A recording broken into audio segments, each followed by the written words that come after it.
Ça y est, les rénaux à l'intérieur sont commencés. On est en train de tout enlever.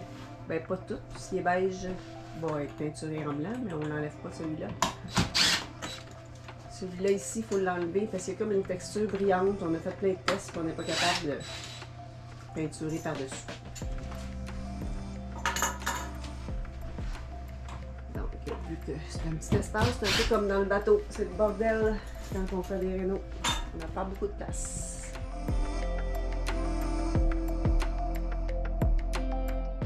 On est dimanche et puis on habite dans un camping. Puis dans un camping, il y a quoi? Des règlements. Qu'est-ce qu'on n'a pas le droit de faire le dimanche? Du bruit. On n'a pas le droit de scier dehors. Fait qu'on a entrepris d'autres projets. On n'avait pas de lumière au-dessus de la salle à manger. Donc, Martin est en train de tout nous installer ça. Un petit peu d'électricité aujourd'hui. De mon côté, je continue la peinture. La journée est finie, je vais vous montrer où est-ce qu'on en est rendu. J'ai tout peinturé, la première couche. Puis voici le résultat de notre belle lampe.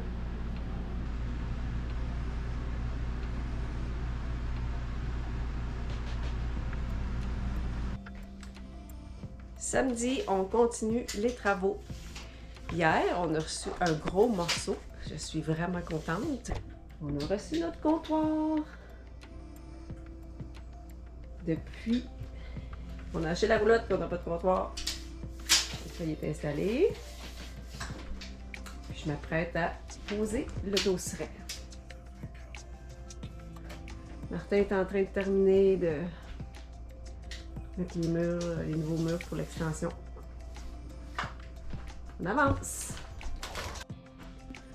Une autre grosse journée. Là, Martin a tout terminé de poser le revêtement isolé. Et puis moi, j'ai commencé mon dosseret. Vraiment satisfaite du résultat. On a la moitié de fait à peu près.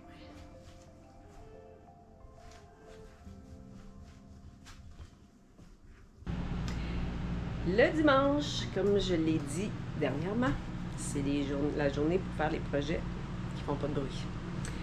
Donc, moi, je continue ma peinture. J'en ai beaucoup à faire. Et puis, Martin a commencé le wrapping des armoires. Au début de l'été, on se promenait sur la route et puis on a vu un camion qui c'était écrit dessus « Wrap ma cuisine ». Fait que là, j'étais comme curieuse de savoir c'était quoi ce produit-là. Fait qu'on est allé voir le site web. Et puis, c'est vraiment une pellicule de plastique qu'on met par-dessus les armoires pour les changer de couleur. Puisque nous, on voulait que le haut des armoires soit blanc et le bas des armoires soit noir, on a fait venir le kit d'essai. Il y a un kit d'essai qui vend. Puis, tu essaies pour savoir si tu es capable de l'installer, de faire une belle job. Sinon, oui, c'est sûr qu'ils te chargent pour venir l'installer. C'est très dispendieux l'installation. Le matériel, c'était pas si pire. Donc, je vais vous montrer. On a déjà commencé. On a commencé l'essai. Puis là, Martin, ce matin, il a commencé à faire toutes les autres portes d'armoire. Donc, ça donne ça. Si vous voyez la porte d'armoire blanche, ça, c'est l'essai qu'on a eu. Puis là, Martin est en train de faire le bas des armoires, toutes les portes noires, avec les tiroirs. Ici, en haut du frigidaire qui n'est pas installé, puis il manque une porte, ça va être blanc.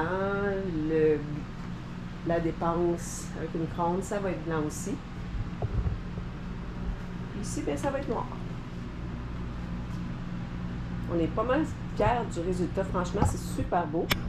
pour ceux qui se demandent combien ça pourrait coûter de faire leur cuisine, ben, vous voyez, on n'a pas une très grande cuisine dans la roulotte. Ça a coûté 800 quelques dollars pour le matériel. C'était soit ça, qu'on rappelle la cuisine, ou on peinturait. Là, peinturer, c'est peinture, sable. En tout cas, ça finit plus quand tu peintures tes armoires, c'est tellement long. Tandis que là, c'est quand même long, là, Martin, ça lui prend 1 heure faire une porte, s'il veut la faire comme il faut. Puis, si on voulait les faire, ben là, c'était 1000 $ de plus pour l'installation. Fait que 1800. Là, on commence à trouver ça cher un peu. On a dit, on a rappé, on n'a pas rappé, mais on a tout installé, le lettrage sur MDMG, on a bien été capable de faire des portes d'armoire. Et puis, finalement, Martin, il dit que c'est pas si compliqué que ça. Moi, je n'ai pas touché à ça, j'ai pas le temps, j'ai d'autres choses à faire. Donc, je vais aller vous montrer comment il fait.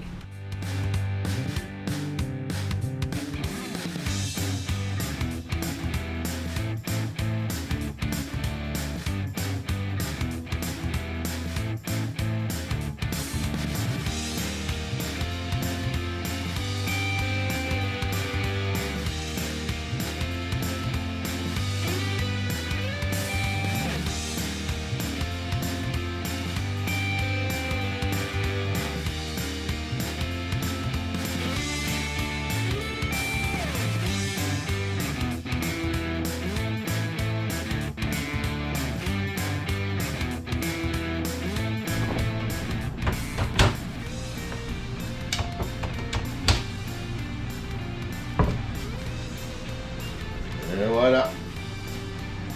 L'autre porte de fête. Aujourd'hui, Martin a entrepris de défaire le haut de l'extension.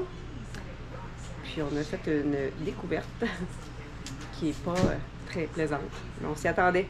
Fait que, il va tout vous expliquer ça. En gros, une roulotte, c'est un peu comme un bateau. Ça prend l'humidité, puis s'il y a du bois, ça pourrit. S'il y a des infiltrations d'eau qui ne sont pas prises au sérieux. Puis dans notre roulotte, ben, on se rend compte qu'au-dessus de l'extension ici, il y a déjà eu des réparations qui ont été faites, puis ils n'ont pas réparé comme il faut, clairement. Fait que toute la réparation qu'ils ont faite, ils ont rajouté un plywood par-dessus. Tout ce plywood-là, il est pourri bord en bord. Pratiquement sur le 3/4 de la longueur de l'extension. Possiblement dû au toit la membrane du toit qui coule. Donc, première étape, j'essaie de voir jusqu'à où c'est pourri. Si c'est pourri, ça juste sur la réparation, si c'est pourri maintenant sur le mur qui rentre le mur extérieur de la roulotte, ou si ça se répare juste en changeant le plywood en surface. Les autres qui ont bien fait ça, ils ont non seulement leur réparation, en pensant bien faire, ils ont remis un tout petit plywood de peut-être 1,8. Ils l'ont collé vissé. Donc, il faut réussir à enlever ça, coller visser. C'est un dur job, là, mais c'est pas mal mouillé. C'est 30 points. Donc, c'est ça qu'on fait. On arrache du plywood pourri. Fait que les dimanches, pas de bruit, ils ont pris le bord un peu parce que faut qu'on avance. Puis de toute façon, il n'y a presque plus personne au camping. On est pas mal tout seul. Martin, t'es rendu où? Alors, on continue d'arracher le mur parce qu'on trouve de plus en plus de surprises. Donc, bon, on a laissé sécher. Ouais, on a laissé sécher une bonne partie du mur. Puis là, je dirais que ce qui reste de mouillé, là, c'est environ ça à ça ici en arrière. Puis là, ben, plus je vais, plus j'arrache, plus ça vient. Fait que finalement, tu vas tout arracher, qu'on va tout te remettre du neuf. Ben ouais, mais je sais pas comment on va faire pour quand c'est raide, là. On va trouver soit par dehors, pas trop. Ok, on va trouver une solution, mais ici c'est encore bien mouillé. En arrière, directement sur la tôle. Puis ce qu'on retrouve en arrière du bois, guess what? C'est des beaux champignons. Il y en a épais. Là, ça, c'est vraiment pas épais. Mais il y en a, là, ça vaut à peu près 1,5 pouce d'épais. de champignons. Fait que ça fait un petit bout, je pense, qu'il y a un petit problème avec cette roulotte-là, puis que personne n'en a pris soin. Donc nous, on va régler ça.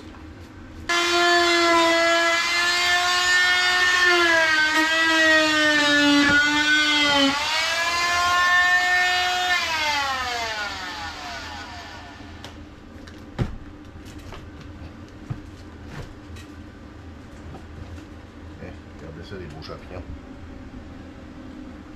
Dégueulasse. Un autre week-end qu'on a bien avancé. Pratiquement fini mon dosseret. J'ai manqué de tuiles.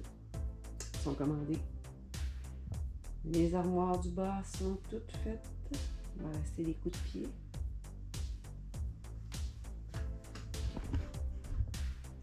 Martin il a bien avancé pour enlever le bois qui était tout pourri.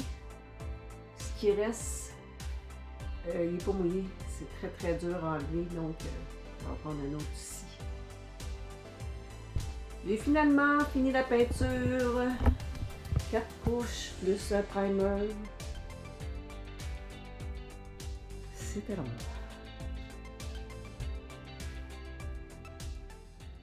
Et voilà, c'est la fin de la saison de camping. Les extensions sont rentrées.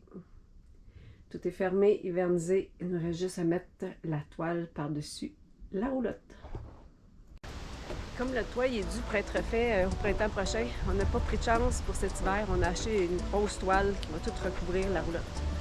Donc comme ça, il risque moins d'avoir des infiltrations d'eau. On essaie ça. On change de technique. Ça ne marchait pas de ce bord-là.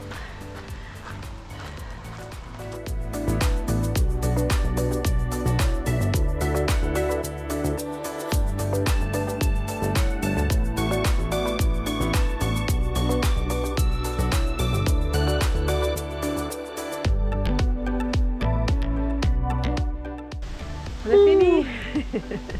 Fini la saison de camping 2024. Tout est râpé. Tout est emballé.